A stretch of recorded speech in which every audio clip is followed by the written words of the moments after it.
Welcome back, ladies and gentlemen, to another edition of Lettermen Live, presented by Wendy's. That's Tim May, the 41-year vet. It's his debut on Lettermen Live, presented by Wendy's. I'm Spencer Holbrook. You know what time it is. You've had Wendy's nugs dipped in sauce, but have you had them covered in sauce? Wendy's new saucy nugs take the crispy and spicy nugs you love and turn them up to 11. Choose between flavors like buffalo, honey barbecue, garlic parm, or if you're a real heat seeker like Tim May, the 41-year vet over there is, try the spicy ghost pepper, only on Wendy's signature spicy nugs. I dare you, Tim. They'll light you up.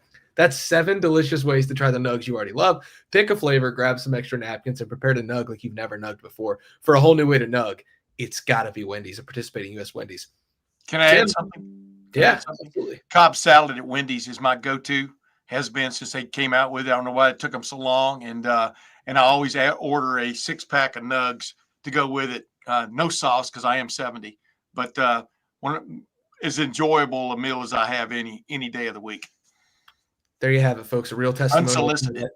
A real testimonial from the legend himself, Tim May. All right, Tim, how you doing, man? It's year what? Is this year 41 for you in the rivalry? Is it 42? Yeah, but I've seen, this is my 41st year quote covering it. You know what I mean? But before that, I mean, I helped cover it a couple of times. And in my first game ever in the Horseshoe, Ohio State, Michigan, was 1976, which was the beginning of the end of the ended up being the beginning of the end of the Woody Hayes era. But Ohio State, of course, scored no touchdowns. But I remember distinctly having a student ticket in section, I think it was 1AA or something. It was these temporary stands they put in. This was right in the middle of the end zone, right next to the ramp where the, as everybody knows, where the marching band comes in.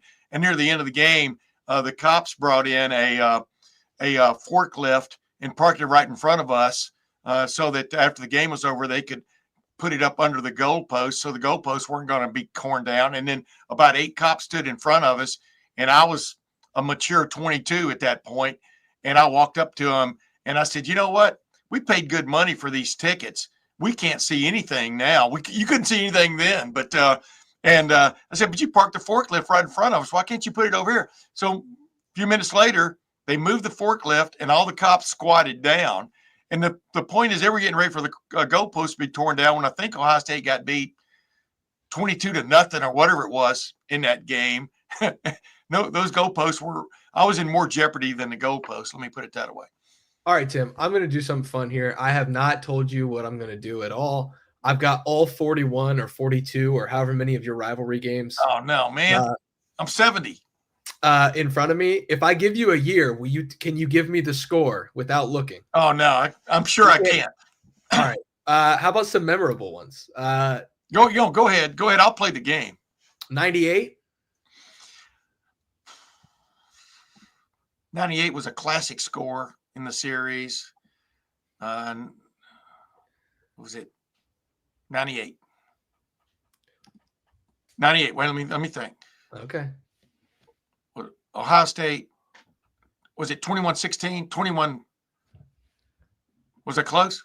It was 31-16. 31-16. 31-16. All right. Final answer. Here's one you have to get right. 02. Oh boy, 21-16. 14-9. 14. Oh yeah, wait a minute. 14-9. Let me redress that. 14-9.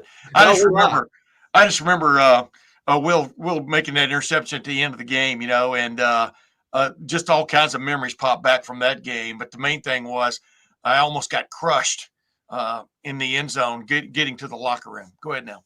So the first one that I remember as a pup was 2004, 37-21, an Ohio State upset victory in the Horseshoe. This one, we'll move on a little bit from the history here. Hard to believe that's called an upset, but go ahead. I know.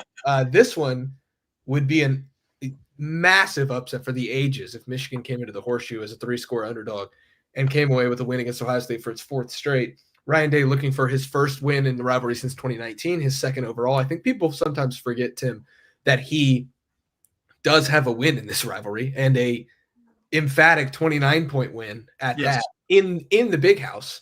Yeah. He has as many wins in the Big House as Jim Harbaugh had in against Ohio State in the Horseshoe. So, I mean, Correct. That's just a little bit of history there. Wait a minute. But Ryan still hadn't hung 100 on him yet.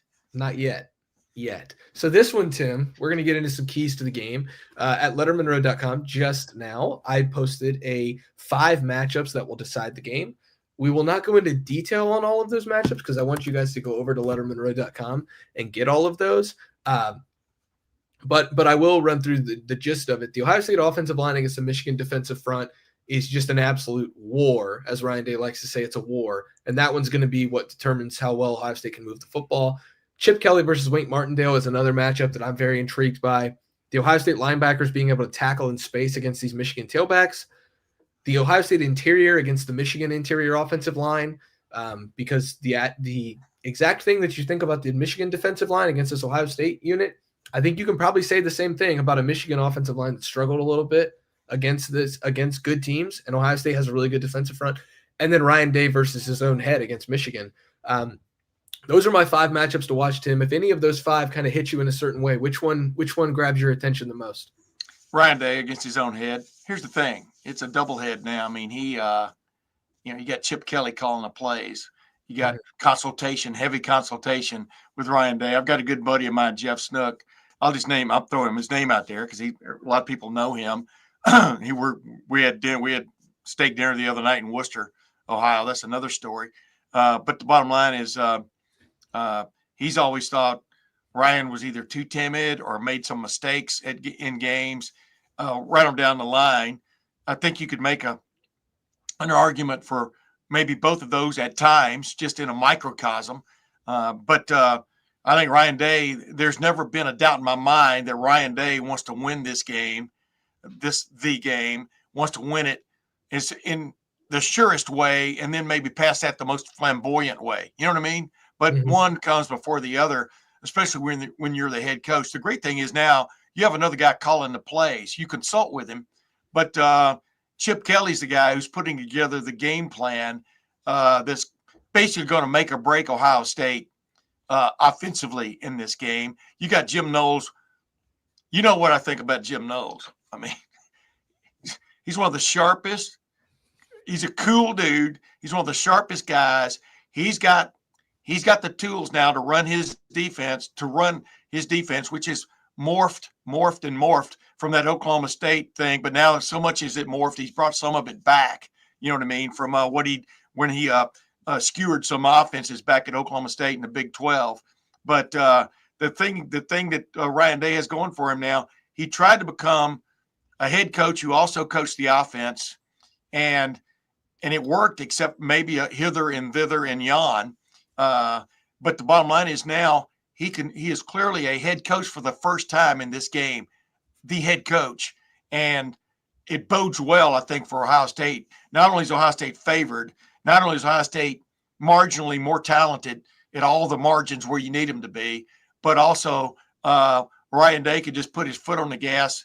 And it's kind of like when you're watching somebody run a big time, old time, big time, steamship.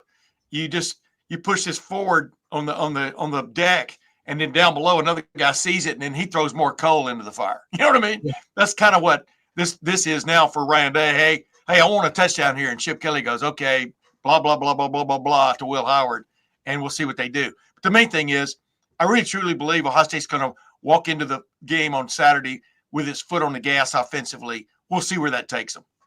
I think one of the other things, Tim, is after the 21 game, I thought the entire day for that 2022 Ohio State-Michigan game, walking in there, it was 60 degrees. It was sunny. It felt weird for an Ohio State-Michigan game. Yes, it did. And the fans, I thought the horseshoe as a whole were kind of looking for Ohio State to make a mistake rather than cheering for Ohio State. And maybe starting to creep, there was some doubt maybe starting to creep into Ohio State fans' head with the 2 versus 3 matchup. I don't think that's going to be the case at all this time around. And I think that this place, that the horseshoe was, for the first time, in my opinion, since the 2019 Penn State game, the week before they played Michigan, like truly like intimidating for anyone who walked in the building.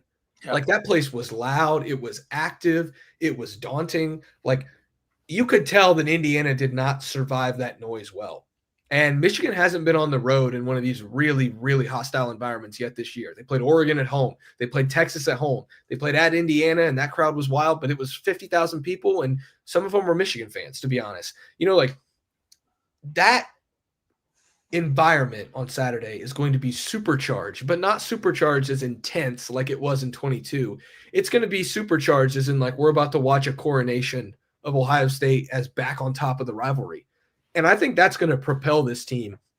And if you think that doesn't have an effect on Ryan Day as a head coach, it certainly does. I remember back in the 2016 game, and I'm sure you remember being there. I was just watching it on TV. Urban Meyer in that overtime after Ohio State scored to make it 24-17. Instead of being in there with his guys talking to him, he was just pumping up the crowd and getting them to, we know that we've got them now. And, of course, Michigan goes down and scores a touchdown and make it a 24-24 game in overtime. But those are the moments that Ryan Day can kind of take advantage of and feel like he's back with this rivalry and back in control of this rivalry, whereas he really hasn't been because of the 2 road games and then the home game that got away from him. What do you think? Yeah, I mean, I like it. But, the premise that the noise made all the difference and explain why Indiana led 7-0. You know what I mean? And, it's, you still gotta make plays. I mean, it took Ohio State's offense a while to get warmed up against Indiana, but then the crowd, when they just gave the crowd something truly to root for, like Gladiator, the crowd, the Ohio State won the crowd, for want of another term. And it really picked up from there. But just because you got home field advantage, I mean, you can look in the Ohio State-Michigan series low these many years, that doesn't necessarily mean you're going to do it. Going back to Urban Meyer almost treated it at times like a bullfight. And once they knew it was time for the Matador to step in there with the final, the coup de grace, or whatever you want to call it. I mean, Urban Meyer was bringing the crowd to its feet and to the height of whatever it was that they could bring. I mean, he was trying to bring, because he understood, he coached in so many games, he understood what it meant, especially in the game. And, Ryan does it too. I mean, Ryan implored the fans a week ago to bring all the juice because they were going to need it. This was a top 5 showdown, whether you wanted to believe it or not, against Indiana. And they did. Will Howard implored them to do the same thing, and it did matter in that game finally.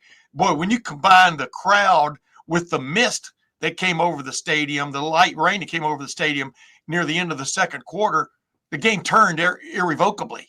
Yeah. It went from 7-0 to 14-7, Ohio State. And then, of course, the punt return for the ages by Caleb Downs. Bam. That was the sword into the bull. And I don't mean big graphic, but that's what they use. But the bottom line is that was it. And everything else after that was gravy. But you're right. I mean, the crowd should be at its zenith because, there's been a lot of bickering going on about Ohio State in the game, low these many 3 years. It's, 4 years really because, Michigan had COVID and couldn't play in 2020. And but managed, I think, to go to a bowl game. Maybe I'm remembering that wrong.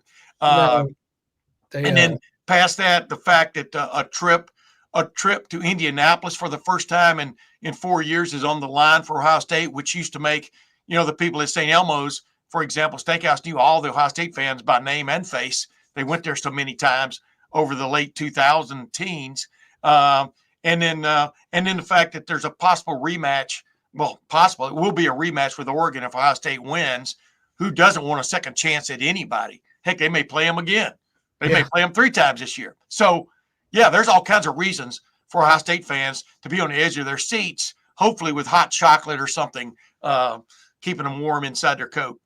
Man, it's going to be cold. Or something, by the way, inside real. The coat. Yeah, it used to be illegal. Now it's real.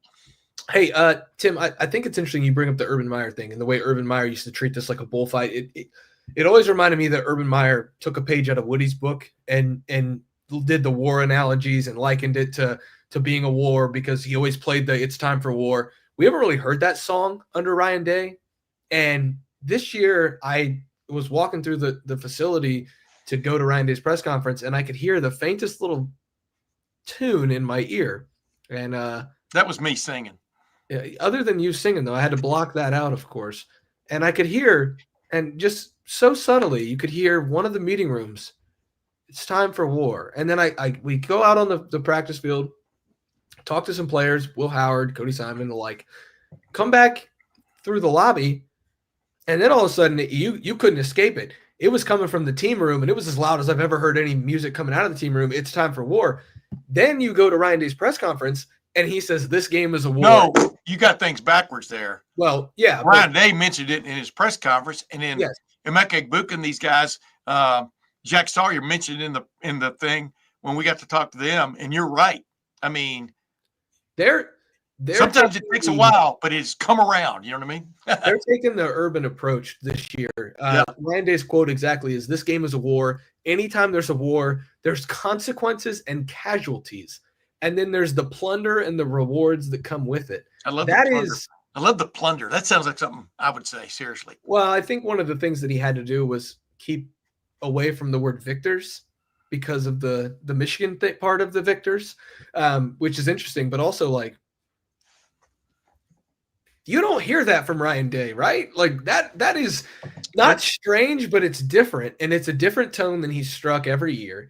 And I don't know if that's because this isn't a 2 versus 3 Goliath versus Goliath anymore. If it's, because Ohio State feels really confident in the way that they, it's like, feeling confident that you're going to go, win at Guadalcanal, I guess. But like, I just think that language that Ryan Day is using sets the tone for this team that, if we're being honest with ourselves in hindsight, maybe has been missing for the last 3 years. And I'm not trying to excuse the how good Michigan was just because Ryan Day didn't use war analogies to hype up his team. But like, this is a complete different tone and tenor from Ryan Day when approaching this game. And I think it's one that Ohio State is going to benefit from on Saturday.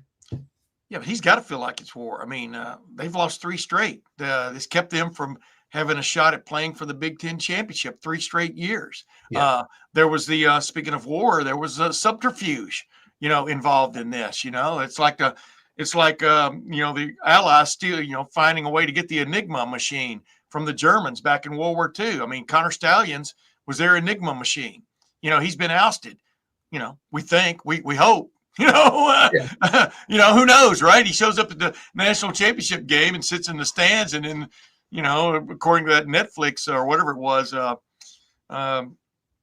documentary, he's kind of hanging with the guys afterwards and stuff. I mean, so, who knows where he is as we speak. He may be watching this teleconference, what's this called, live stream, trying to pick up some notes.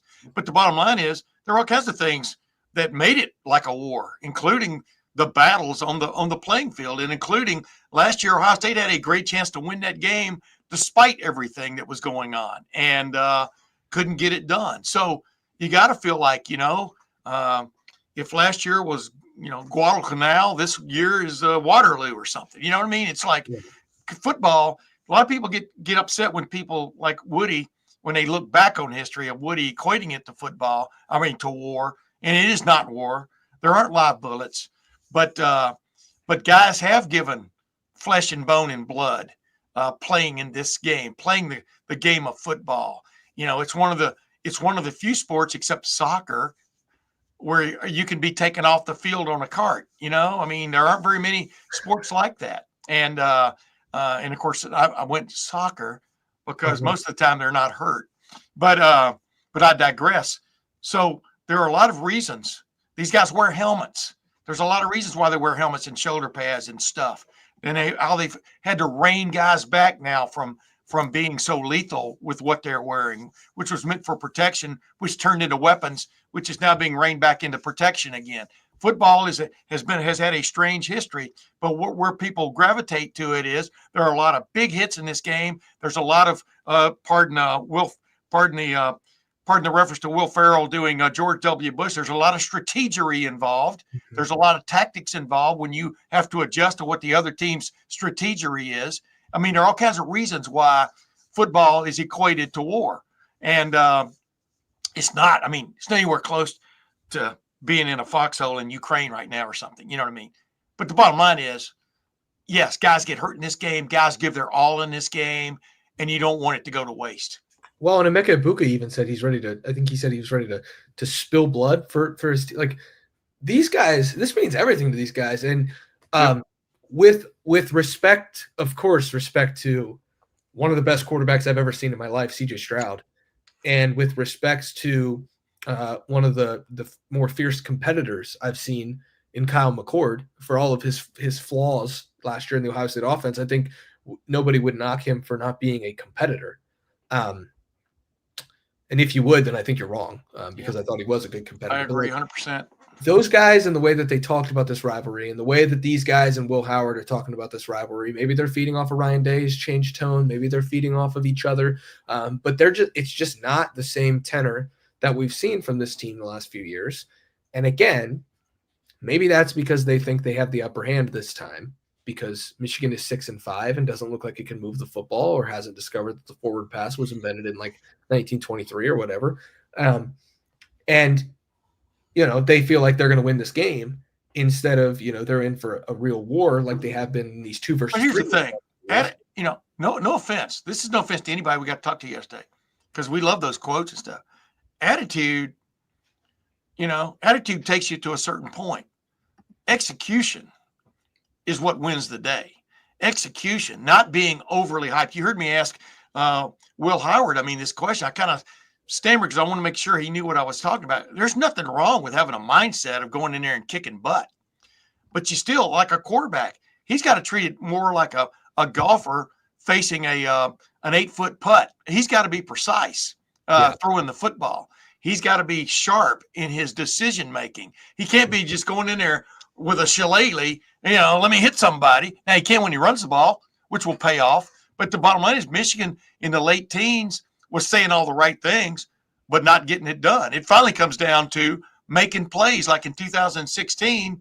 Jim Harbaugh can go like that all he wants, or what it is, wider than that in his case, on the JT Barrett keeper around left end, which the officials awarded with a first down. But he couldn't get past it. Neither could the players, because you remember correctly, Curtis Samuel in the very next play took that little pitch wide left and had all these guys blocking for him. Nobody touched him from Michigan. Nobody touched him with the game on the line. He goes, what was that, 14 or 15 yards for the touchdown to win it in double overtime or whatever it was. That's execution, and the other team not. The other team almost rolling over like we got robbed, and then next thing you know, you only got robbed, you got beat, Yeah. And you were left in the gutter while the other team celebrated with the plunder. Yeah, Ryan Day is going to keep using that word. I am very, very curious to see what Ryan Day is like in the postgame if Ohio State does indeed win this game, because there's a lot of pent-up things from the last few years that I think may bubble up onto the surface. Almost like a pot boiling water that just John Cooper, 1994. John Cooper, 1998, 2-10-1 against Michigan. 1992, Gordon Gee says he utters the famous phrase, and I'm probably paraphrasing it now. It's so old and reused, but this tie is one of our greatest wins ever. Well, the relief valve that tie offered Ohio State after losing 4 straight to Michigan was palpable to anybody. Kirk Herbstreit was a quarterback then. Bottom line is they one way or another, they figured out a way not to lose to Michigan. That was big. Matt Wilhelm on my podcast this week is talking about it for all these players. You have basically the 4th-year players on this team have no gold pants. They have no Big Ten trophy ring, Big Ten championship ring. I'm not sure. They probably did get a ring for winning the Rose Bowl with that great comeback win. They probably got something, maybe not, for almost beating Georgia. I'm not sure what that would be. I haven't even looked into it because, who cares, right? Yeah. The bottom line is what people care about, what they're going to ask you when you come back for reunions. And a lot of these teams don't really have what you call real reunions because there was nothing to celebrate, Bottom line is they're going to ask, where are your gold pants? Did you beat Michigan? Did you win the Big Ten? And, you won a national championship? Well, good for you too. Yeah. That's what it is, right? Like, yeah, these guys right are playing now. for, that's going to change over the years, as you well know.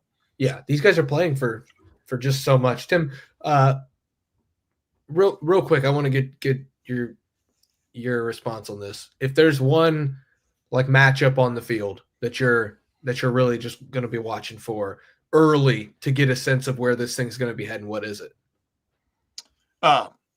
Mason Graham, Michigan's defensive lineman, and against Ohio State's revamp for just one game so far, offensive line. That guy's a big time player. Mm-hmm. You know, it's kind of like Jalen Carter with Georgia back in that showdown. You know, the funny thing about Georgia is they got so much run that year for their defense, right? What was the final score? 42-41. I'll answer it for you. Georgia. I mean, you know, when Ohio State had Cade Stover and Marvin Harrison Jr. on the field, Georgia was about to give up about 65 points that day, night. And of course, Cade Stover was in the hospital by the end of the first half, and Marvin Harrison Jr. was on the sidelines to stay after a cheap hit at the end of the third quarter.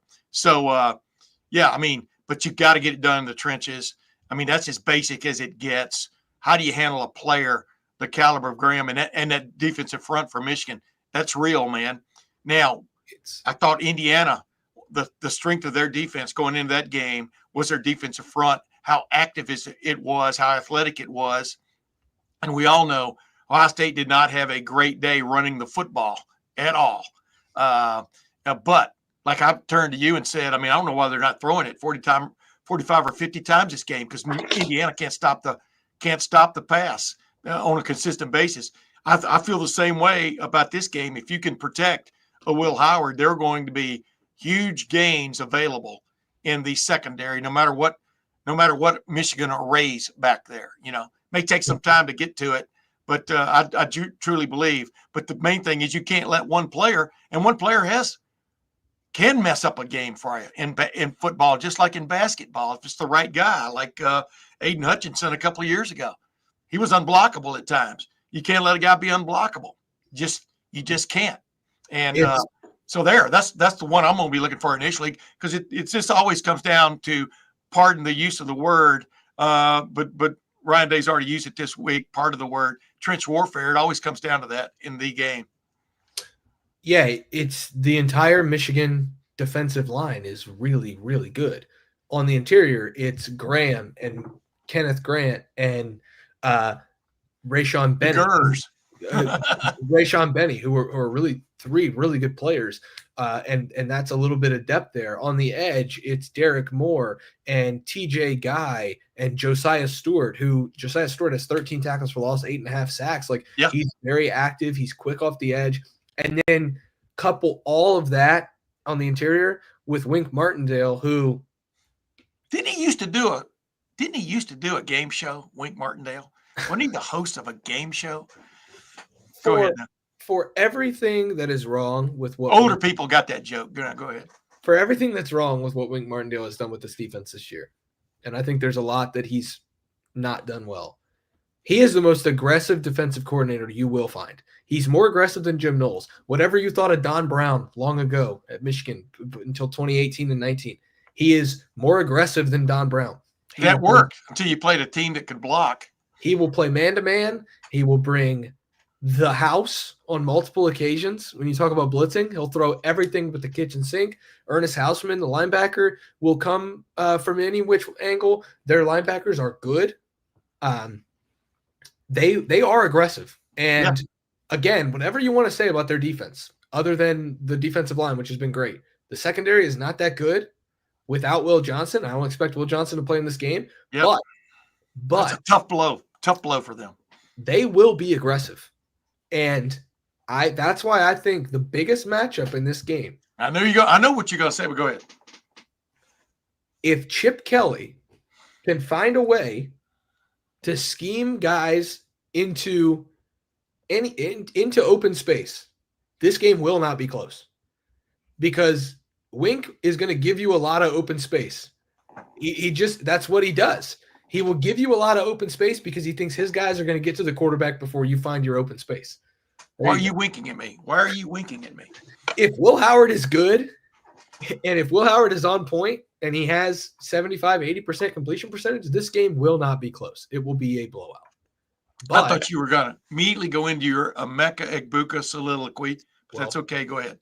Well, I think we'll save that for a Friday show, Tim. because there's a prediction to be had with the aggression of the Michigan front and the Michigan front seven. And wait a minute, let me ask you this: you were there yesterday, like I was. Emeka Egbuka's got something going on this week, man. There's an edge to him. I don't know if you agree. He's very much looking forward to this game. Who knows? You may not catch a pass, or may just catch one like a couple of weeks ago. Ryan Day always talks about the look in the guy's eye. Yeah, I never buy into that. I don't think it's garbage, because that's probably too harsh of a word. But I think it's all coach speak, like, oh, I saw it in the look in their eye, things like that. Again, I don't do much of this stuff. I do some attitude, the way that I feel that the tenor of the team is coming off the field, things like that. The look in Emeka Egbuka's eye was different yesterday. Yep.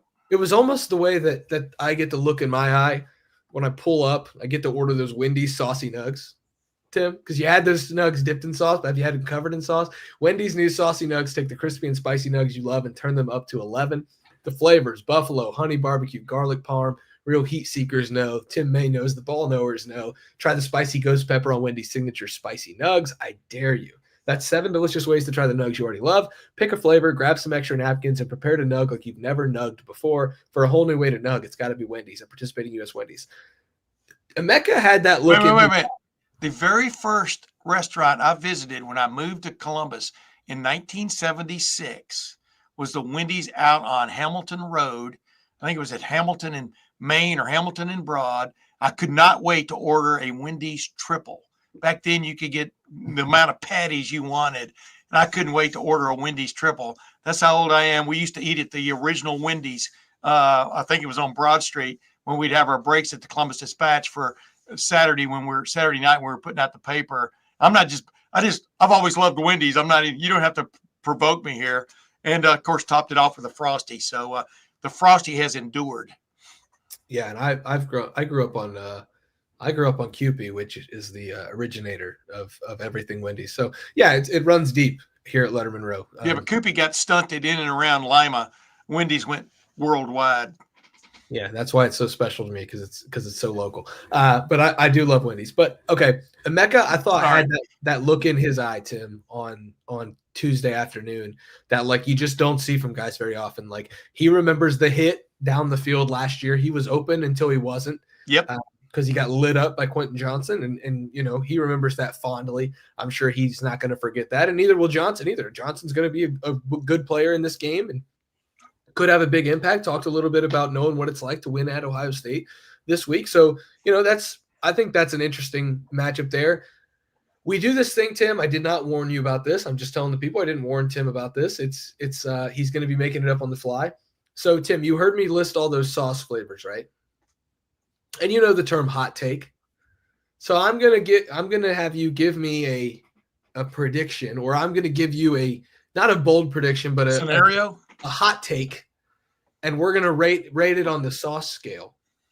Okay, because it's Wendy's saucy nugget of the week. I don't have those all memorized. So okay, well, I'll give you the options after I give you this take. Okay. Okay. Ohio Smith against any of their defenders. Ghost pepper hot sauce. Well, there you go. Ohio State freshman wide receiver Jeremiah Smith will have the most receiving yards of any freshman. Dude, ever. He should be targeted. He should be targeted 8 to 10 times minimum in this game. Yes. That's my not bold prediction. That's my what are you thinking? If he doesn't. So Garrett Wilson had 3 grabs for 118 yards and a touchdown in 2019 against Michigan. Everybody remembers Justin Fields coming out of the injury tent, throwing that miraculous touchdown pass to Garrett Wilson in the back of the end zone in the big house. It was awesome. That was my first experience with the Ohio State-Michigan game in person. Hell of a way to kick it off, if you ask me, which, I'm the one telling the story, so you did ask me. But do you think, because I do think, and I don't even know if this is a hot take, it might be just like garlic parm. Do you think that Jeremiah will have more receiving yards in this game than Wilson had in 2019? I mean, Wilson have again? 118. Yes, I do. Final answer. Yeah. I don't know what sauce I'd use. Honey mustard just to smooth it down, just so that maybe Michigan would want honey mustard so it would go down a little smoother. But yeah, I do think if you're ever going to exploit a talent, just like when Ohio State was cranked up on that final drive, maybe waited too long to really truly exploit Marvin Harrison Jr. There was nobody else they were throwing to.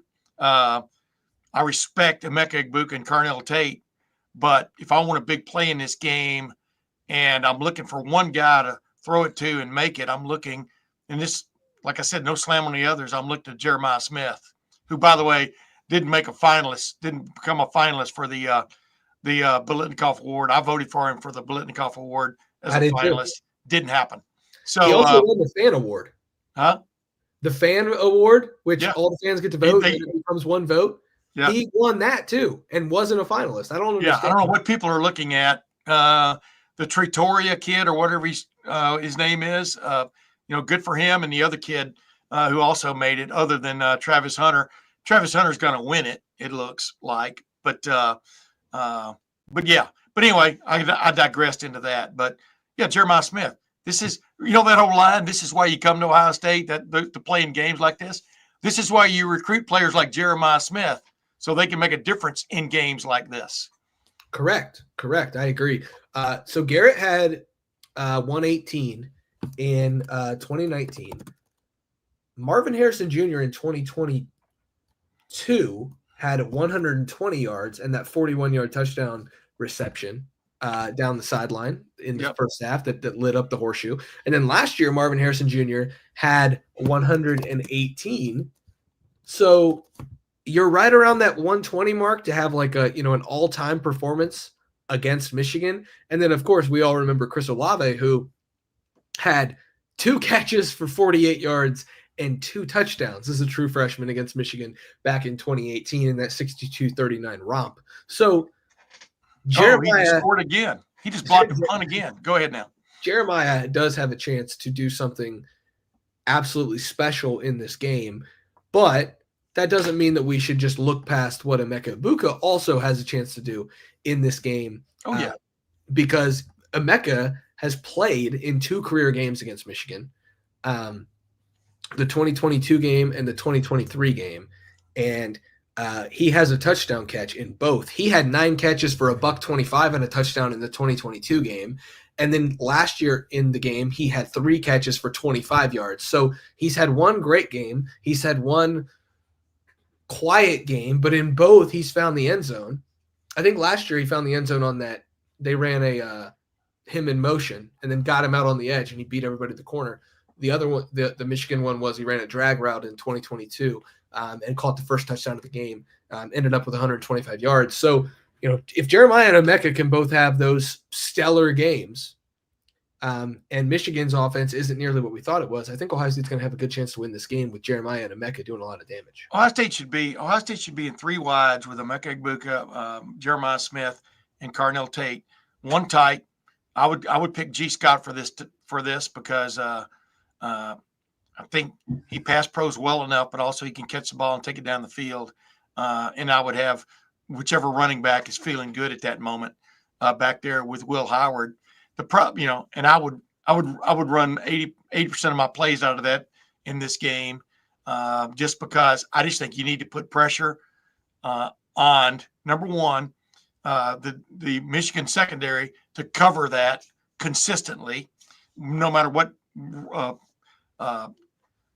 they throw out there to do it with. You need to make Michigan have to pass rush. Those guys have to pass rush almost every other play just to wear them out, for want of another term, and sneak one out to G. Scott and one out to Travion Henderson upfield, not in the flat, upfield, and let him do his thing. That's one of the great evolutions of this offense. The last many games is throwing the ball down the field to the running backs, Quinshon Judkins and mainly Travion Henderson. That makes it very difficult to stop if you can just get 2-3 seconds of protection for Will Howard, and then Will Howard not to forget his running shoes on Saturday. Now, I say all that. I know what the forecast says, wind out of the west-southwest at 10 to 15 miles an hour. We'll see what kind of effect that has on the game when it's supposed to be, 20, 25, 26 degrees at kickoff. Forget about go sit on the warm bench when you're not playing. The players are the most comfortable people in the house, except for us in the press box and the people in the suites. They're the most comfortable people in the house with those warm benches. So I don't feel really sorry for the players, at least the ones who are playing, the ones who stand up all game. make sure your feet don't get frozen in case you have to go in there. But the bottom line is that's what I would do, because I think that's where Ohio State's mismatch is in this game, is throwing the ball. And I know that they insist on being macho and running the ball, and it's paid off for them. It paid off for them even last week against Indiana. They didn't have a big stat day, but it paid off for them. It paid off for them against Northwestern. It paid off for them against Penn State in the final analysis. But don't beat your head against the wall when you can jump to a 2-touchdown lead. If you get a 2-touchdown lead on Michigan, pardon the Thanksgiving term, but stick a fork in it. Yeah. Yeah, that is a good Thanksgiving term, Tim. In case you were wondering. Other than that, I have no opinion. In case you were wondering, Will Howard has played in a game that was just as cold, if not colder, last year. Yep. An 8 p.m. kickoff on Rivalry weekend in Bill Snyder Family Memorial Stadium in Manhattan, Kansas, against Iowa State. The Farmageddon game last year, in the last game of the season, was in Manhattan. Again, it was a night game. And if you did not catch the highlights of that one, that was a blizzard. You think 2021 Ohio State Michigan was a blizzard? That game was an absolute blizzard. Will Howard threw the ball 48 times. He was 24-48 for a touchdown. He did throw an interception. The problem was the Kansas State defense couldn't get a stop. Iowa State scored 28 points in the second half, 142-35. But it's not like Will Howard played bad in that game. None of us remember the 1950 Snow Bowl between Ohio State and Michigan when they were both punting on first down just to get the ball out of their own hands and trying to not fumble the ball. Ohio State ends up fumbling in the end zone. Michigan picks up the safety as well because of a good punt, downed it, and then got a safety. 9-3, the final score there. We're not talking about this, but I do think, Tim, it is worth mentioning that once it gets below 30 degrees, I do think there's somewhat of a factor with the weather because the ball starts to freeze. Oh, yeah. The kicking game, Michigan probably has the edge. Dominic Zavada is a really good kicker, but, is he – Dude, wait a minute. How many field goals has Jaden Fielding made and missed this year? I think he is 8 for 9, Tim. Yeah. That's not 8 for 5, 8 for 4. Go ahead now. He is on the season – he is 1 of 1 from 20 to 29 yards, 2 of 2 from 30 to 39, and 5 of 6 from 40 to 49. So, I mean, he's been pretty good. Yeah, 8 of 9 field goals on the year. Last year he was 16 of 20. So he's been pretty good. But, you wonder when the ball gets so hard how the kicking game will go. You wonder how the passing game will go because, again, the ball is so hard. Hey, get this, man. When I covered the Browns and the Bengals back in the late 70s, early 80s, they actually had like a rotisserie, like you'd see where they cook chickens now, like at Costco or Sam's Club or wherever you get your rotisserie chicken. They had a rotisserie thing for the balls in December, because they'd get wet and cold, and they would reach in there and pick out a warm ball in between possessions. It was pretty funny. Yeah, the Patriots manipulated some footballs sometime. I don't know if you've ever heard of it, Tim. But anyway, so the kicking game becomes more of a factor in the cold. The passing games become more of a factor in the cold. Holding on to the football becomes a factor in the cold. Once it gets below 30, all bets are off, really. Well, why play then? Why play then, Spencer? No, but I'm saying the team, all that is to say, the team who executes on third down and doesn't have to kick these field goals, and the team who holds on to the football and doesn't fumble it is going to win this game. And you know what? If it gets into a low-scoring affair, I still think Ohio State has more of an ability to go get a score when it needs one. But, man, like the recipe for Michigan here starts with a cold game and the passing game not getting going for Ohio State, and then relying on a couple turnovers. So, just looking at all the different angles as we break down this game, I think the weather doesn't necessarily have to play a factor, but it could. And that's just another layer of all of this. You see what I did there with the word layer, because you're going to need to wear layers. I'm fixed to do something with what you just said as soon as you're done with your soliloquy. Yeah, I mean, go ahead, Tim. I'm all ears. And now everybody wants to host. Everybody wants to host a playoff game in the middle of December, third week of December. I know. Dude, that's not going to be, if you get weather with adding snow to it, there's not going to be snow on Saturday unless the weather folks got their forecast wrong. And by the way, that is always a great possibility. But I digress. I want to see, when you get to the playoff phase of things, I want to see fair conditions for both teams. Ohio State doesn't want to play in the cold and snow any more than Miami, Florida, if they came north, wants to play in the cold and snow. So this idea that it gives the northern team a decided edge, when in fact this will be Saturday will be the toughest weather conditions from a temperature standpoint Ohio State has played in this year. How does that give them an edge 2 weeks later? No, make no mistake, Tim. I don't care what they say. You know, they've beat their chest about being tougher the last few years. Yeah. And I think in 2021, to be honest, I think Michigan was the tougher team in 2021. In 2022, they broke free a couple times, got in the end zone a couple times there in the second half. It got sideways, and Ohio State lost. I didn't think that there was a toughness thing. Michigan had 20 yards rushing in the first half. Right.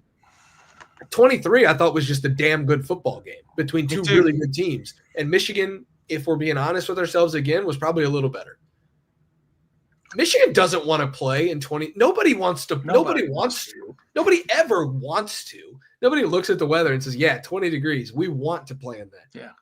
So the toughness thing comes down to which team is tougher in the cold, not which team wants to play right cold. It's never been about wanting to, because nobody wants to. Yeah, I don't care if the offensive linemen from a macho standpoint don't wear long sleeves or do. Yeah. You know, that has nothing to do with what's about to happen. I want you to be as comfortable, get as close as you can, Jeremiah Smith, to feeling comfortable when you're running routes out there on the field with the wind in your face occasionally. That's never a good thing. Just look at yesterday when we walked out of the Woody. It was like 47 degrees. It felt like it was about 35, right? Nobody likes that. Nobody enjoys that. At least now you can wear a balaclava and gloves, though, and I'll be called a disparage. Not have to suffer disparaging remarks. But yeah, I mean, I'm with you 100%. But it does feel more like the Michigan game, the game when it's in the 30s. Maybe an occasional snowflake from what you remember when you're growing up. You know, I remember first paying real attention to Ohio State, Michigan way back in 1961 on our Zenith black and white television in Alabama, watching that game. I remember back in the late 60s, you know, seeing the confetti coming down like snow as that 68 team built up its momentum and won it. They had a great show then on Sunday mornings by ABC where you couldn't, you know, as you well know, until the mid or late 70s, when Georgia and Oklahoma brought suit against the NCAA about restricting how many times you could be on television every year. You could only be on television back then, I think, 3 times in 2 years. But so you didn't see a lot of complete Ohio State games, but you saw these highlight shows. And I remember confetti coming down on those shows, looked like snow in Ohio Stadium. I go, man, I want to see that one day. That looks like a cool place to watch a football game. You know, turns out it was. And but yeah, no, when Gene Smith brought the idea of playing at Lucas Oil, if Ohio State had to host a playoff game in the college football playoff, everybody threw rotten tomatoes and probably fresh potatoes at him because they would probably hurt a little more before they've been cooked. And I just go, man, I was on the radio on this, everything else. I totally agree with that idea. Make it as neutral a weather situation as possible, because Ohio State had become sort of that basketball on grass kind of team, right? And played your strength. And that's what I see about Ohio State still to this day, even though I think they're a little more rugged, just wanting to run the ball with Chip Kelly calling the plays. I think they've done a pretty good job of that for the most part, with the exception of a couple of games. But what I've always said about Ohio State is what they have that most other teams don't is this other set of tools they can bring to bear, which is a running, passing quarterback who has as good a fleet of wide receivers as anybody in the country, maybe the best. And it's a shame it would be a shame to see those guys grounded on a really bad weather day. It's always been my point. Yeah. Other than that, I have no opinion.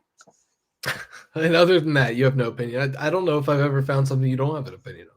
Yeah, well, I keep some opinions to myself. And when my wife first introduced me to Northern stuffing, as I said earlier, I think maybe I was on a radio show, but I grew up on cornbread dressing and cornbread dressing. Final answer. I just pulled out my cornbread stuffing out of, or just stuffing, but it's got cornbread in it, out of the oven. It's like what everybody requests from me for Thanksgiving. Yeah, because it's really good. That's why. It's really good. People who don't like cornbread dressing have never had it. So it's part of both. I found a recipe and I've since doctored it up a little bit. So it's part cornbread dressing and it's also got traditional northern dressing. So it's like you get a little bit of both in the same bite. It's like, oh man, like what'd you do to this, Spencer? It's like, I will never tell you, and you better never ask because it's useless. It's wasted breath. You're wasting oxygen asking me. So I just pulled out a lot of stuff out of the oven. Actually, I'm put on the Lettermen Lounge message board, which you can get $1 for 7 days right now, get you through the Big Ten Championship week at this point. So go to lettermenrow.com. I did put on there that I'm a master. I'm a jack of many things, but a master of stuffing. I don't think I'm a master of anything else, but I was working through the day. The oven's running. I'm pulling a ton of different things out of the oven into the oven. Got a lot of baked goods, got the stuffing ready, got a salad that I'm going to be making. And I'm writing content for lettermenrow.com, trying to get ready for the biggest game of the season. I'm writing a few things for you too, man. I wanted to ask you a question. Have you ever seen, I don't know, a guy, I'm not saying he's underrated, but a guy is, for the most part, is unheralded as Cody Simon has been through what I think the last many games. I want to get on this before we got done with this. I've always liked this guy, right? You have too, I'm sure. Almost humble to a fault, but he will tell you what he thinks about things. But I even brought it up on a tweet earlier this week about he's among the elite linebackers in the country. And I think my tweet went on to say, and last week against Indiana, he was the best linebacker in the country, as far as I'm concerned, because Jim Knowles has used him as a chess piece, maybe better than any other player he's got on the defense. Cause Caleb Downs just makes it a chess game, from play to play, no matter what his assignment is. But I just think Cody Simon's been not even making it as a Butkus Award finalist, unfortunate. But then on top of that, he's just stepped his game up to like 3 levels. I don't know if you agree or not. I think that him not being a Butkus Award semifinalist is the perfect encapsulation of his career. Yeah. That's fine. And you know what? Good. You know what? I would rather him not even be considered for it because he doesn't care. So, you give it to a guy who cares about it, and that's fine. He'll sit and collect dust for the rest of his life, and he'll be happy they won the Butkus Award. But, Cody Simon would much rather just, it's so cliche, Tim, but, grab his lunch pail, get in, first guy in, last guy out, study the tape, meet with Jim Knowles, put his hard hat on and go to work. There's no – if you told Cody Simon, hey – what does it mean to be a finalist for the Butkus Award? He'd be like, what? I don't even know what that is. He just wants to play football. And we've talked so much, because Jim Knowles said one guy was activated. We've used that term for everybody. You didn't even have to activate him, really. You just had to tell him what to do, and he's going to do it at a really high level because he's a smart, instinctual football player who, knows where to run to, knows where to line up. He gets everybody else in position. He just is that almost like cement that holds everything together. I've been so impressed with him this year. I thought the linebackers had a couple games there against Michigan State and against Marshall where they looked kind of shaky, I guess. And since then, it's been so good. They were really good against Oregon, even in the loss. They've been really good since then. They were great against Penn State. But he was the one who stepped up and made the comment a little while after the Oregon game. He didn't say it that night right after, because I got to interview him along with a couple other people outside that ridiculous setup with an interview tent in the loudest stadium known to man. Yeah. But that's you and I. That's our problems. Nobody cares problems, right? But when he stepped up and said, yeah, they were stagnant. They were a little bit stagnant defensively in that game because Oregon kind of put them on their back foot, right? Mm-hmm. This defense has not been on its back foot since then. The Nebraska game, I wrote about it this week for Lettermen Row, is lettermenrow.com, is that from really the fourth quarter of that Nebraska game on, this defense has been on another level. And, the offense has kind of come and gone to a certain extent, hasn't been super fantastic throughout a full game. At least it mattered, except maybe Purdue, and even Purdue, But the bottom line is the defense has played sometimes lights out. Yeah. Sometimes you get no points, which they did against Purdue. if I remember that correctly, 45 zip. Yeah. And I think that's what bodes well for Ohio State going into this game more than any other, more than the last several games against Michigan. Is this defense is the best defense they will have put on the field in the last 4 years against Michigan. Do you agree? Yes. And I think it's because of and look, I'm going to say this as nice as possible. I thought Tommy Eichenberg was a great linebacker. He should not have been on the field last year for the Michigan game. He wasn't healthy enough. He was injured. He was not healthy enough, and it showed. He missed a few tackles that I don't think I've ever seen him miss. Steel Chambers, a good player. I think the level of play from Cody Simon and Sonny Styles and the talent that those two have would tell you that they're better positioned to stop the Michigan run game right now than they were with an injured Tommy Eichenberg and then Steel Chambers. And again, that's as nice as I can put it. Then you go to the secondary. They've never had a player in the entire history of the program outside of maybe Mike Doss and a couple other guys, Jack Tatum maybe, who's a better pure safety. And I'm not saying that this guy's like going to be like an Ohio State legend like those guys and win, all these awards and things, but he might, because Caleb Downs is a Thorpe Award finalist, so he might, and he might win it twice. So like Caleb Downs is the best defensive player that they've had in the secondary, I think, since Malik Hooker. And then the corners, you worry about them in a sense, but you also don't because of what Michigan actually presents at wide receiver. So I do think this defense is the best equipped to stop Michigan that it has been.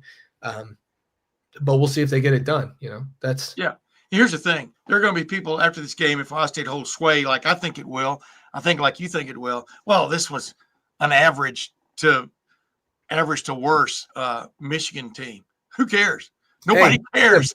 The theme, nobody cares, which started with Tegra Shabola talking about it in the spring. Nobody cares, what your problems were, what your advantage was, and you blew it. If you blew it, you blew it. Nobody's going to care what Michigan, how good or bad Michigan was. If Ohio State a week from now, we're sitting here on this very same show talking about the rematch with Oregon and where we think Ohio State has clear advantages on a neutral field. Nobody's going to care about how good or bad Michigan is or was. They're going to care whether Ohio State got the W.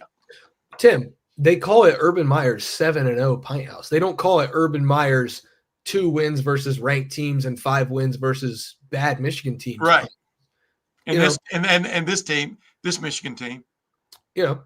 Jim Tressel was 9-10-1 against Michigan. It wasn't Jim Tressel was this and this against a ranked Michigan. Nobody gives a what. It's what is your record? And for Ryan Day, he's got a chance to earn a second win against Michigan. Nobody cares about anything else. And in 40 years, nobody's going to be like, wow, that was a bad Michigan team that Ryan Day beat. Yeah. No, it was just, did he win or did he lose? So, that's like when Cooper was there, John Cooper, one of my favorite guys ever, but went 2-10-1 as the head coach against Michigan. And everybody says, well, those are some of the great Michigan teams ever. And I'm going, nobody cares. I mean, those are some of the great Ohio State games. You're at Ohio State after you got recruiting going in the early 90s, big time. Then nobody cares about what happened. What the excuse was. You didn't get it. You didn't get it done.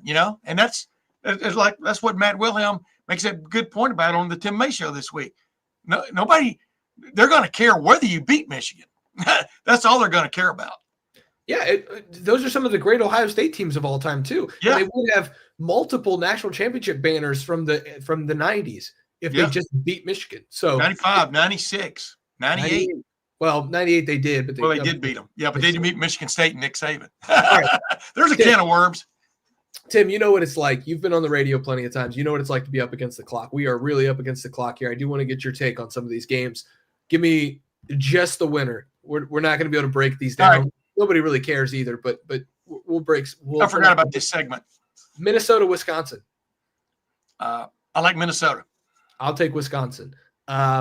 Mississippi State at Ole Miss. Ole Miss. Yeah, but I think it's close. Mississippi State got beat by Toledo. Go ahead now. I know. Georgia Tech at Georgia. Georgia. I'm taking Georgia Tech. Georgia. I know you like Hayden King, so who doesn't? Yeah, I'm taking Georgia, but close. Oh, you're taking Georgia, but close. Okay. Tennessee, Vandy. I'm going to pick Vanderbilt because I want somebody to put Tennessee out of my misery. I mean, the SEC with a 3-loss contingent, 2 and 3-loss contingent. Get out of here, man. How do you consider yourself an elite team and you've lost to 2 or 3 of your own brethren? You're not even the elite team in your own freaking league. Other than that, I have no opinion. I'm going to take Tennessee, but I think it's close. South Carolina at Clemson. That's going to be a fun one, Tim. I like South Carolina. If the real South Carolina shows up, the South Carolina that beat Texas A&M, if it shows up, I like South Carolina. Final answer. Okay, Notre Dame, USC. Notre Dame all day. Notre Dame. I'm taking Clemson in the other game, by the way. Get South Carolina as far away from that playoff as possible. Well, Tim, here's some heartstrings for you. Auburn going to Bryant Denny. Who you got? If Alabama was ever prone to an upset, and they've been upsetting in this game before, I went to games that were 61-64 with my dad and my older brother Ben, but I digress. They played in Legion Field in Birmingham. Now they don't. They play at their own sites. But all that said, I like Alabama. Somehow or another to figure it out, which Texas A&M couldn't do last week. That was a hard end of a game to watch.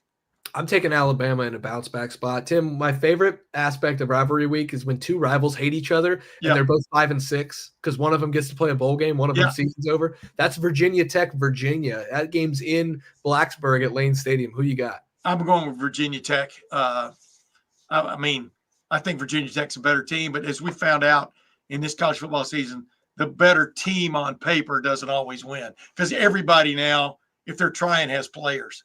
I'm going to go Virginia on the road. I think that's an interesting bunch there from Charlottesville. Cavaliers, though, they used to fight on the horse, with their little bitty épée sword or whatever. This is going to be a fight in Blacksburg. The Sandman. I was supposed to cover a game at Virginia, but there was a hurricane, and it got moved to Nashville when I was in college. So I had to go to Nashville to cover Ohio versus Virginia. It was really weird. Who won? Virginia won. They got up 21-0 in the first 3 minutes of the game, and then Ohio outscored them the rest of the way, and Virginia still won. It was weird. Wow. Kansas State at Iowa State. Ranked on ranked. Iowa State wins. They're in the Big 12 championship game. Kansas State wins. We get a little bit of chaos. I want to see Iowa State in the Big 12 championship game, so I'm picking Iowa State. Yeah, I'm going to pick Iowa State as well. And finally, you know what it is, Tim. I'm asking you because you know so much. You're not giving score yet, though, right? No, I'm not talking about the game. We're giving the game picks on Friday for bold predictions. This game, I'm sure, means a little bit to you just because the heartstrings here from back in your roots. It is one of the most hateful rivalries in the history of sports, let alone college football. Texas. You truly knew how snooty Texas fans were back in the day when I was growing up in Texas and how disrespected and inferior Texas A&M fans and their teams felt when they played Texas. You would know. I had 3 of my best friends go to Texas A&M. One of my nephews went there for a quarter or semester and decided to bow out. But I have so many I can name a bunch of reasons why I like Texas A&M. I'm going to pick Texas A&M because I always said in Texas, people in Texas, you either love Texas or you hate Texas. There's no neutrality in there. So I'm going with Texas A&M just for the fun of it. I'm going to take Texas. All right. Wait. There you go. Yeah. There you go. I'm going to take Texas because I think Ohio State might play Texas in the national title game and then turn around 8 months later and play them in the season opener. I think that'd be a hell of a way to kick off the 2025 season. I think Texas gets beat in the SEC championship game if they get there. Nothing, though, is more important than Ohio State, Michigan, the greatest rivalry in all of sport, as Urban Meyer once said. That is Tim May, the 41-year vet. He's about to be on number who knows what of Ohio State, Michigan. He's going to be there in the Horseshoe on Saturday. I'll be there in the Horseshoe as well. We're going to have bold predictions on Friday. You guys know the drill. Like the video below, subscribe to the YouTube channel, then get your butt over to lettermenrow.com. Full coverage of the game as we press forward toward Ohio State, number 2, Ohio State versus unranked Michigan in the Horseshoe on Saturday. We'll see you guys on Friday for bold predictions, and we'll see you guys there in the Horseshoe for Saturday's edition of the game.